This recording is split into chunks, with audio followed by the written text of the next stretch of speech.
In this video, I'm going to be introducing you to our final project in this class, which is going to be your video essay. I'm going to be going over the assignment as well as the writing process and giving you everything that you need to know in order to succeed with this assignment.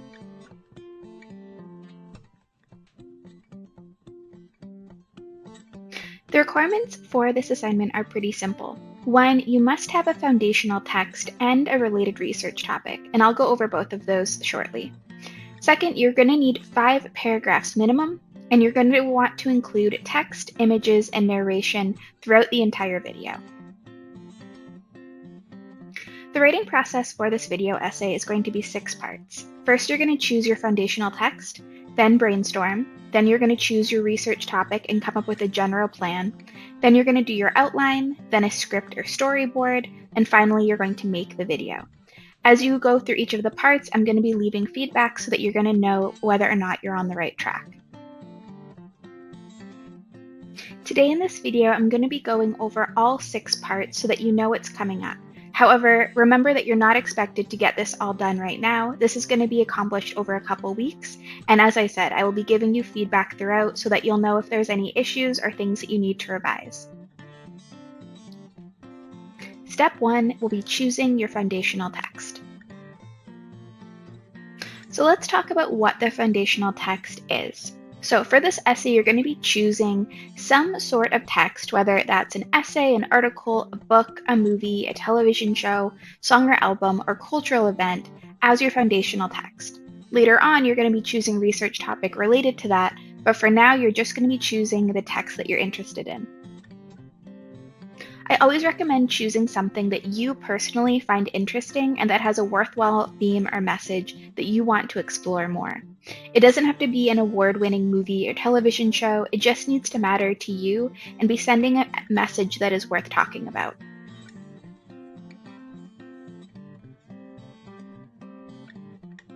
Step 2 will be to brainstorm.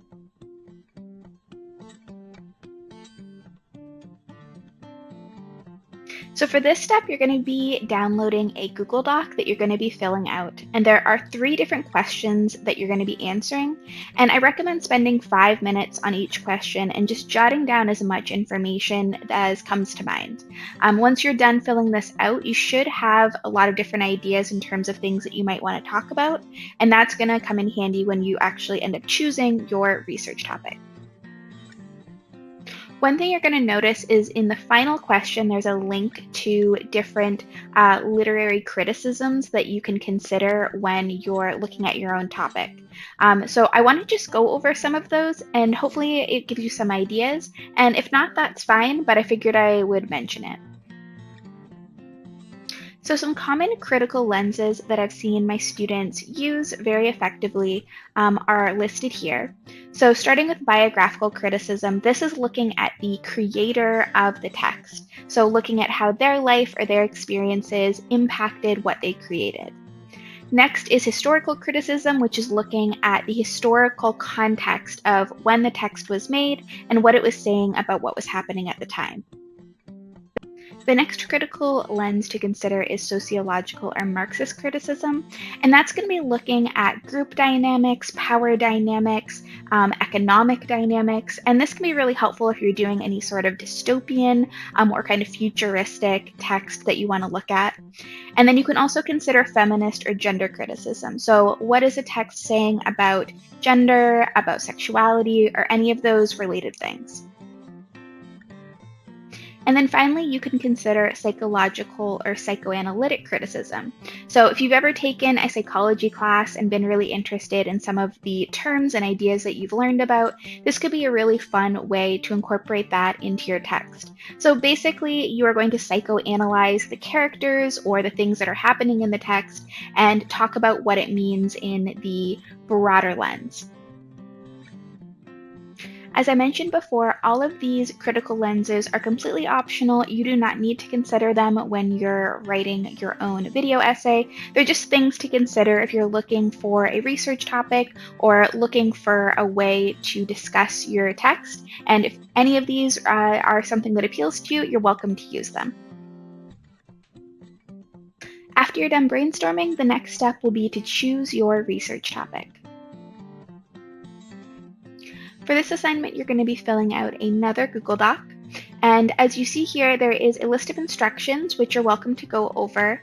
And then you're going to be filling out some different information about your video. So I'm going to go over that in a second. Note that you are going to be writing a 5-paragraph essay, which means you're going to have 3 body paragraphs. And there is also space for an optional 4th body paragraph if that's something that you choose to want. So let's go over the instructions for that assignment. So first, you're going to write down the foundational text you plan to use for your essay. You've already done this in previous steps, you're just going to repeat it here. And then 2, you're going to decide on the research topic that you will be focusing on for your video essay. So look at your brainstorming notes, see if anything, pops out to you or things that you are interested in researching and learning more about related to your text. Once you've chosen your research topic, then you're going to consider 3 to 4 points that you would like to discuss in your essay. So these are going to end up being your body paragraphs, and they can be changed between now and you actually starting your essay, but it's a good idea to have a general sense of what you want to talk about. Once you are done, you are going to submit what you have. I'm going to take a look. I will leave any feedback, give any recommendations if I want you to change anything, and then you should be good from there. And this is what the document looks like. As you can see, you're going to be filling in your foundational text, your research topic, your 3 to 4 different topics that you want to talk about in your body paragraphs, and that's it. And then I'll take a look and give feedback on that. So it's really important at this point in the writing process that you are not working ahead. So always wait for feedback before you start working on the next essay prep assignment. Otherwise, you run the risk of repeating the same mistakes rather than having the time to revise before you get started on the next part. So the next step will be your outline. This outline is going to be really similar to what we've done previously. So you're going to start with your introduction, you'll have your hook, introduce and give a short summary of your text, you'll introduce your research topic, and then you'll have your thesis. Next, you're going to plan out your 3 to 4 body paragraphs. You're going to tell me the purpose of the paragraph, which is basically your topic sentence, and then your 2 support that will go with each paragraph. These can either come from textual analysis of your foundational text or from outside research. And then finally, you're going to end with your conclusion, and then you're going to list any sources that you are citing within your outline. As you're working on your outline, there's a couple things to keep in mind. So remember that this is going to be a minimum of 5 paragraphs with an optional 6th, which would be if you had a 4th body paragraph. All body paragraphs must have a clear purpose and have at least 2 support. Support can be a close analysis or research-based, and there must be at least 4 research articles cited in your video. You may have more than that, but you want to at least have 4 minimum. Just like with the general plan, make sure that once you submit this, you wait for feedback before you start on the next part, which is going to be your script. So once you get done with your outline and have feedback on that, you are good to get started on your script or storyboard. This is going to be your final step before you start filming. While your outline may have a lot of video information already written out, you will still need to go through and add any needed detail, explanation, discussion, and analysis. So that's what we're going to be focusing on for the script or storyboard. As you work on your script, you want to remember that this is a visual media and it's not limited to just words. You should plan to use images, video clips, sounds, and design. Instead of just describing a scene, you want to show an image or a clip of that scene. Instead of just reading off research, you can include a screenshot of the article with the quoted sections underlined. Make sure also that you plan narration throughout the entire video and that you script it out.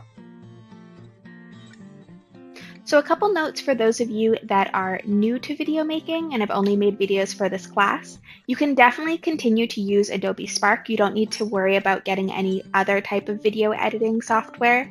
And as you're planning it, I suggest using the storyboard template rather than the script because it's a lot easier when you're planning an Adobe Spark video. And I'll show you what that looks like in a second. So this is what the storyboard looks like. So as you can see, it's just broken up into different slides, which is perfect if you're using Adobe Spark. You would put the slide number, any text that's going to be on screen, as well as the image that's going to be on screen. And then underneath is where you're going to plan out your narration. So what you're going to record over top the images.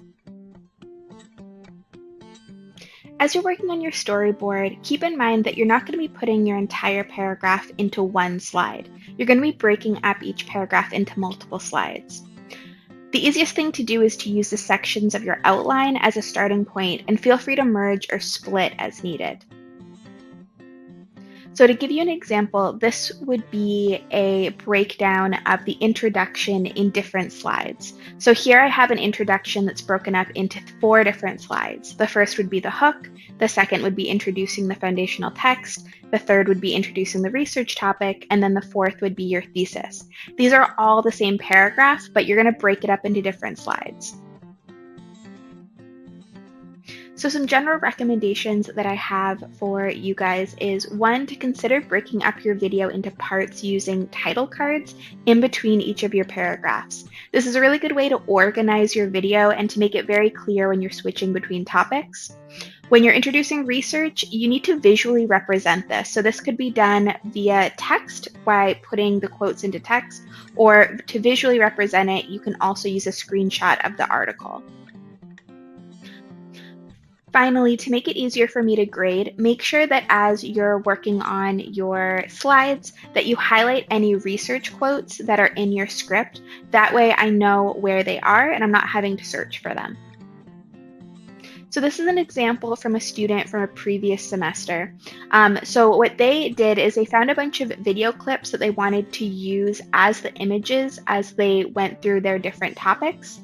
And then you can see here that when they got to their research, they included screenshots of that research, again, to create that visual element. And they did a really good job of finding lots of interesting visuals and clips that they used in their video. Keep in mind that you are going to be including a works cited page at the end of your video essay. So this can be just its own slide at the end of the video, or you can put it into the description box once you upload it onto YouTube. If you're using Adobe Spark, remember that each slide is only 30 seconds. So if your narration is getting a bit long, the easiest thing to do is just duplicate the slide and to keep going. So don't worry about trying to put it all into one 30-second slide. Once again, this is a reminder that this is a visual media, so make sure that you're keeping the video interesting and engaging. Use images, use video, use narration, but yeah, make sure that you're taking advantage of this as a visual media and not just making a PowerPoint presentation. When you're all done with your storyboard and script, you will submit and wait for approval. I'm going to go through, I'll grade it, give you any feedback, and then once you are approved, you are good to start making your final video. So the final step in this writing process will be submitting your video essay. The requirements for the final video essay is that it must have a works cited page. That can be its own slide, or it can be in the description of the YouTube video. All sources must be cited by mentioning the name of the author or by showing the name of the author on screen. So don't just quote it without mentioning the name of the author. It needs to be either there visually or it needs to be mentioned verbally. Once you're done your video, you are going to be uploading it onto YouTube to allow for closed captions. Make sure that once it's uploaded, you embed the video when you submit it. And there are tutorials on how to do all of this in the Important Semester Information module. Now that I've gone over all of that, it's time to get started actually planning this essay. So don't get overwhelmed with all of the stuff that's coming up. Just focus on one step at a time. So first, we're going to start by choosing your foundational text, and we're going to go from there.